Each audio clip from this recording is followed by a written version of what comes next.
Yalan yok. AKP'nin kuyruğuna takılmış olan Kürtlere çok kızıyorum. Oy verdikleri için değil, kime istiyorsanız gidin oyunuzu verin. Ama kendilerine yapılan köpek muamelesi karşısında onurlarının harekete geçmemesine ben çok kızıyorum. Göreki mitani bahçeli dayameli rastı, se soyli dayameli çepi, sibi hattani vari, Kürtler, teröristler defolun, asarız, keseriz, bir gece ansızın geliriz. Siz de demiyorsunuz, Kuro sen nereye gidiyorsun? Kime terörist diyorsun? Tamam biz onlara oy vermiyoruz. Onlar bizim rakibimizdir. Ama Kürtlere bu şekilde muamele edemezsin. Niye demiyorsunuz?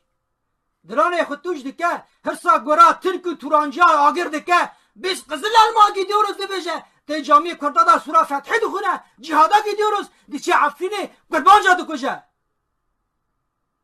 Malu khaniye wana zebt dike.